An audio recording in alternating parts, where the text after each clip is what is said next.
तूरैयतन को तबरेज़ के साथ बात करते हुए देखकर आप देखेंगे कि तबरेज़ की माँ और बाप का मुंह खोले का खुला रह जाता है और इनको अंदाज़ा हो जाता है कि कहीं ऐसा ना हो कि तूरैयतन से तबरेज़ को मोहब्बत हो जाए, फिर तो समझो सारा काम ख़त्म हो जाएगा। लेकिन अभी वो ये बात नहीं जानते हैं कि आखिर ये सुंबल क्या करने वाली है। उसके बेटे को उनसे इस तरह से छीनेगी कि जिसका हक होता है, यानी कि पहले तो उसकी माँ को इस बात का काफ़ी तड़का होता है कि आखिर सुंबल ने तो हमें शादी पे बुलाना भी गवारा नहीं किया और हमें तो बिल्कुल लिफ्ट तक नहीं करा दी।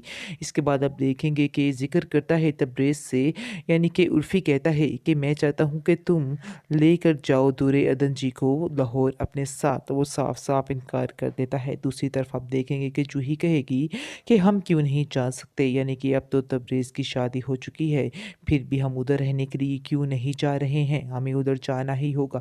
वो सब घर वाले मिलकर प्लानिंग कर रहे होते हैं और इसके बाद तबरेज़ को कॉल करते और कहते हैं कि हम बहुत जल्द तुम्हारे पास आ रहे हैं।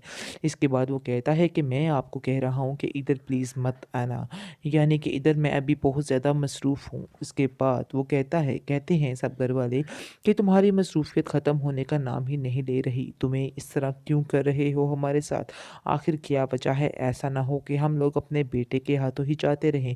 आगे से वो कहता है कि नहीं, ऐसी कोई बात नहीं, आप जो कुछ समझ रहे हैं गलत समझ रहे हैं।